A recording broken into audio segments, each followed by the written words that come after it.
Inspired Evidence, the book, written by Bruce Malone and Julie Von Vett. Today, this reading is inspired by biology. For decades, it was believed that the praying mantis had no sense of hearing because there are no hearing membranes on its head. However, in the late 1980s, neuroscientist David Yager discovered that most mantids, praying mantis species, have a single hearing membrane buried deep in the center of their thorax, chest area. Dr. Yager has shown that flying mantids can detect the ultrasonic chirps of an approaching bat and take evasive action much like a fighter jet, pulling up into a stall position, turning sideways, and dropping into a powered dive toward the ground. This complex aerial maneuver usually succeeds in losing the trailing bat. Not only does no other insect possess such an ultrasensitive ear, but there is no known ancestor or evolutionary path explaining its existence. The evidence indicates that this one specific creature was designed with this amazing ability.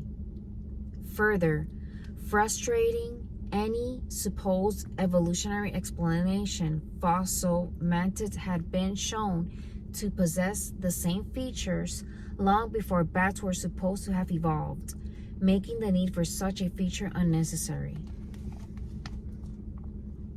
The Bible clearly teaches the creation of every different kind of creatures at essentially the same time, making such features no surprise. So, how do evolutionists explain the existence of a unique form of hearing in a creature long before such an ability would be useful? As usual, they fall back on faith disguised as science. Yager and his colleagues speculate a different unknown kind of insectivorous predator could have chased them during the Cretaceous period. This is storytelling, not science. Okay, the verse of the day is Job 33:14, and it goes like so. For God speaketh once, yea, twice, yet man perceiveth it not. What? Mind-boggling once again. Let's read it. For God speaketh once, yea, twice, yet man perceiveth it not. What? Did you get it? That's a good one. I have not read that book yet. Job, the book of Job. I'm almost done with the Bible. I'm missing like 6 books, I want to say. Job is one of them. And I gotta move. I'm on the line to pick up my son. But yeah, that is very interesting. And I've been a Christian how long? Almost 3 years, and you haven't read the Bible yet? Irresponsible. Wannabe Christian. I'm not a one. You know what? I am not a wannabe. 1. 2, I am not a Christian. 3, I don't want to be a Christian. 4, am I a believer? Yes, that's all you need, is to be a believer. And once you're a believer, you get that Bible and you read it. And if you keep believing it, then you decide what's next, okay? Nobody is supposed to impose onto you a religion or a belief. There's 2 teams in the church. Let's put it that way. There's 2 teams. The Angelicals. I don't know if this is the right term. I'm just making it up. But I've heard it before also. But the Angelicals, basically people that have been Christians their whole lives, basically since childhood. They grew up in the church and their parents were the pastor, or their whole family has always been Christian, blah, blah, blah. That's the Angelicals. Then there's the other Christians, which were saved later on in whatever period of time, blah, blah, blah, 1, 2, 3, 10, 20 years ago. I've been saved, I want to say like almost 3 years ago. And I'm not perfect. I'm so imperfect that I'm not perfect.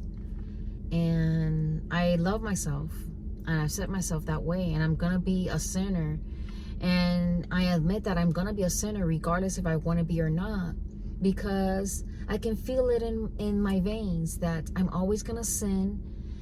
The hardest I try, the more I sin. Well, no, I'm not going to say that. That's wrong. No, that's not true. The hardest I try not to sin, there's always going to be something that's going to make me sin. And that is so frustrating.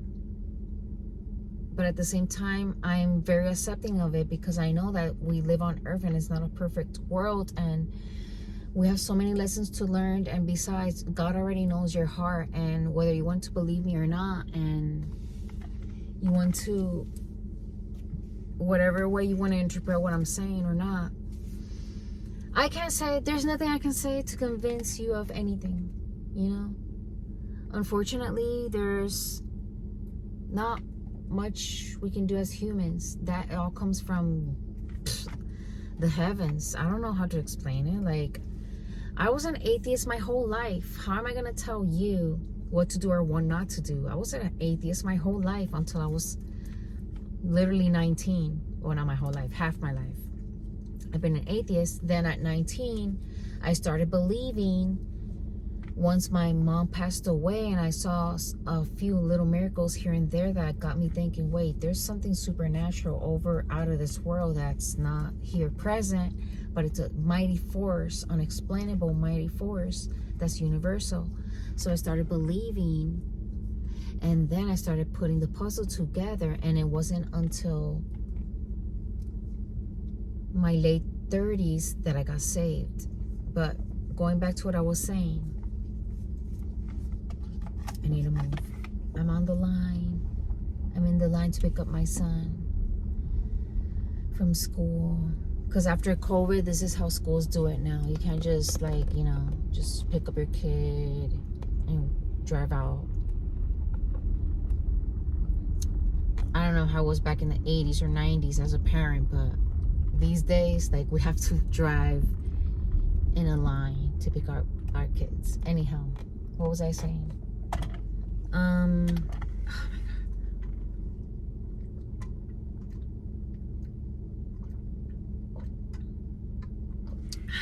Forgive me, I went all over the place.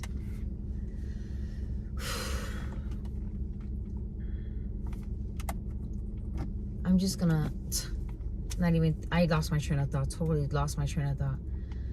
Let's just close up the video right now.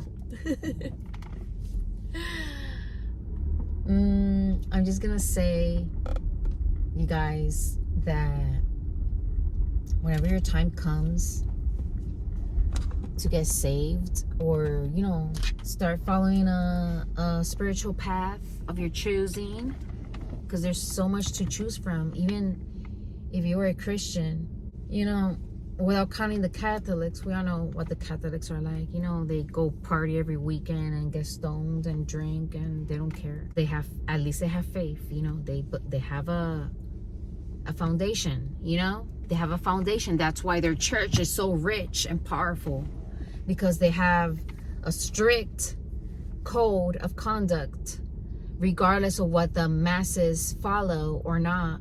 The leadership does have a strict code of conduct that falls under that umbrella, and that's another semi-umbrella of the Christian umbrella. But each religion has its own umbrella. But you know what I mean.